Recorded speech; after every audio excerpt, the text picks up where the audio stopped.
베르세르크 재연재가 시작된 이후 이례적으로 연달아 2편이 공개되었습니다. 약 2주간의 텀을 두고 377화, 378화가 나온 것인데요. 이제부턴 스포일러가 포함된 내용이니 원치 않는 분들은 뒤로 가기를 눌러주세요.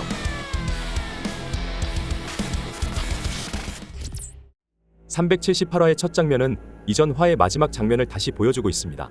시라트 일행을 못마땅해 하던 쿠샨의 북방 부족장의 등을 뚫고 나온 사도 라크샤스. 로드릭은 뭔가가 튀어나왔다며 모두를 향해 조심해라 소리치는데요. 경악하는 쿠샨의 지도자들 앞에 라크샤스의 흐느적거리는 본체가 등장합니다. 사실 많은 사도들 중에서 인간 포밀대와 사도 포밀대, 외형적인 변화가 가장 적은 존재가 라크샤스죠. 이는 리케르트와 시라트가 다이바의 도움을 받아 팔코니아를 탈출할 때 밝혀진 사실입니다. 라크샤스는 인간 포밀대, 검은색 천대기를 걸친 작은 체구에 3개의 눈알이 그려진 기괴한 흰색 가면을 쓴 모습인데요.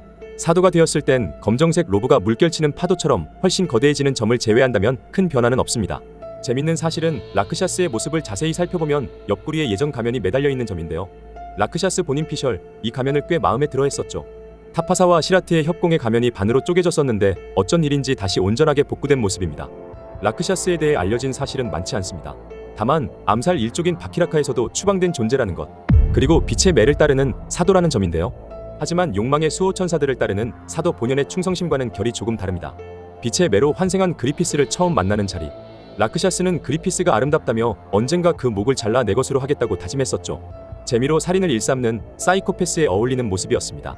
하지만 그 다짐과는 달리 매의 천병, 자객 역할로 철저히 이용당하는 상황 같은데요. 라크샤스는 이곳에 왜 본인이 와 있는 줄 모르는 것 같습니다. 주변을 둘러보며 고개를 갸웃거리는 라크샤스. 그러다가 살기를 드러내는 시라트를 발견, 잃어버린 기억이 돌아옵니다.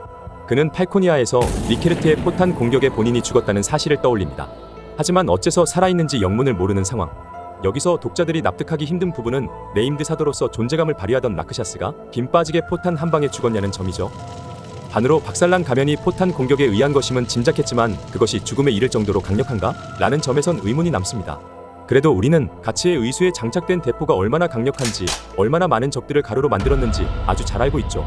이 대포를 개량한 것도 리케르트의 솜씨였습니다. 최고의 대장장이 고대의 수제자, 리케르트가 직접 제작한 대전차 로켓이라면 사실 웬만한 사도들 또한 살아남기 힘들 거예요. 한번 죽었던 라크샤스가 살아 돌아올 수 있었던 이유가 뭘까요? 빛의 매의 권능이 죽은 자도 되살릴 수 있게 된 걸지도 모르겠습니다. 분명 라크샤스가 신생매의 단 간부 같은 네임드 중에서도 전체적인 무력은 떨어진다 평가받긴 했었죠.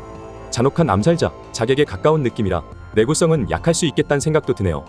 라크샤스는 비명을 지르며 도망치는 쿠샨들을 바라보고 시끄럽다고 외치는데요. 그리고 뻗어져 나가는 수많은 갈퀴 공격. 하지만 그때 쿠샨 하인들로 위장한 복병들이 공격을 막아냅니다. 만일의 경우에 대비 시라트와 다이바가 심어놓은 정의 부하들이었습니다. 아무리 그래도 가츠나 조드에겐 무참히 박살나 죽어나갔던 쿠샨 잡졸에게 공격이 막혀서일까요? 라크샤스의 급이 한없이 추락하는 느낌마저 드네요. 하지만 평생을 전장에서 굴러온 쿠샨의 지도자들 또한 한낱 인간에 불과했습니다. 라크샤스의 등장에 혼비백산하여 도망가기 바쁜 상황. 무게를 잡던 새 쿠샨 대제마저 주랭랑치고 시라트와 타파사를 중심으로 한 정의 바키라카들이 라크샤스를 막아섭니다.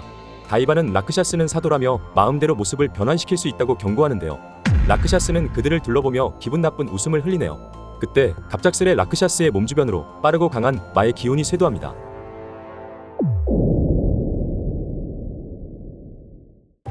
찰나에 벌어진 이상 징후. 다이바는 라크샤스가 유괴의 문을 열었다며 경악에 찬 비명을 지릅니다. 이와 동시에 먹구름이 잔뜩 낀 하늘에서 불길한 회오리가 쿠샨의 궁전으로 쇄도합니다. 어디선가 본 적이 있는 듯한 연출인데요. 백작과의 전투에서 나왔던 두 번째 강마 의식이 펼쳐질 때의 그 모습 같네요. 일상을 보내던 쿠샨의 시민들은 갑자기 흐려진 날씨에 이상함을 느낍니다. 그리고 궁전으로 내려앉는 회오리 바람을 발견하게 되죠. 그때 바닥에 검붉고 끈적한 액체가 스며 나오며 그 속에서 끔찍한 모습의 마물들이 쏟아져 나옵니다. 베르세르크에선 처음 등장하는 형태의 마물인데요. 인간보다 조금 작은 크기, 그리고 검정색 갈기는 유괴의 트롤들을 연상케 하네요. 갑작스레 등장한 마물들은 개걸스러운 아가리를 쩍 벌리며 쿠샨 시민들을 닥치는 대로 사륙하기 시작합니다. 순식간에 생지옥으로 변하고만 쿠샨의 수도. 파르네제는 수도 전체에 전파되고 있는 공포와 두려움, 부정적인 사념들을 고스란히 느낍니다. 시르케의 부재 동안 본인이 어떻게든 해결해보려 하는 파르네제. 마법을 본격적으로 배우기 시작하면서부터 180도 바뀐 모습으로 성숙한 그녀의 모습은 확실히 가치 파티의 긍정적인 모습 중 하나죠. 하지만 정체불명의 액체는 궁전 근처까지 잠식된 상태였고 좀 전에 마물들이 파르네제 앞을 막아섭니다. 일촉즉발의 순간 바람의 정령이 깃든 마법검 실패해 보이지 않는 공격이 마물들을 조각내버립니다. 파르네제의 배다른 오빠이자 충직한 신복 세르피코의 등장이었습니다. 파르네제는 감사의 인사를 전하며 마물들이 생김새는 달라도 트롤인 것 같다고 합니다. 본래 유체여야 할 존재들이 육체를 얻은 상황 같다면서요. 예전에 겪었던 악몽, 어둠의 크리포트가 현세에 다시 드러나고 있는 것이었죠. 쿠샨 병사들에게 뒤를 맡기고 오드의 중심부로 향하는 파르네제와 세르피코. 다이바는 이 갑작스런 사태가 말이 안 됨을 느낍니다. 온갖 말을 현현시키고 있는 이 힘은 사도의 일반적인 경우를 아득히 초월하는 수준의 것이었기 때문이죠. 라크샤스가 단독으로 벌일 수 있는 일이 아님은 분명해 보였습니다. 살아남은 주인공 일행들은 마물들을 마주하며 각자 전투태세에 돌입합니다. 한편 라크샤스와 대치하고 있던 시라트. 회의장 벽면이 박살나며 거대한 코끼리들이 난입합니다. 거품을 물고 날뛰는 코끼리들은 통제가 불가능한 상황. 다이바가 만든 이족 보행 코끼리 요수병만큼은 아니지만 인간들에게 거수의 난동은 충분히 위협적이었습니다. 라크샤스는 이거면 됐다며 알 수 없는 말을 짓거리는데요. 여러가지 정황을 보건대 라크샤스는 니케르트의 공격에 허망하게 죽었던 것 같습니다.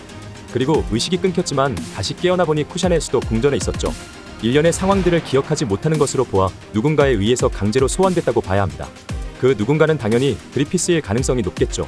라크샤스는 니케르트 일행을 쫓는 위치 추적기 역할을 한 것 같고요.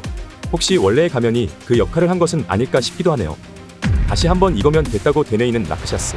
시라트와 라크샤스가 정면으로 맞붙으면서 본격적인 전투가 시작됩니다. 한편 감옥에 갇혀있는 가치에게로 옮겨지는 카메라. 아직도 가치는 제정신이 아닌 상황 속에서 허우적대고 있습니다. 감옥 밖은 마의 침범으로 인해 전쟁터가 되어가고 있지만 절망이란 늪에 빠진 가치에겐 아직도 시간이 필요한 상황 같습니다.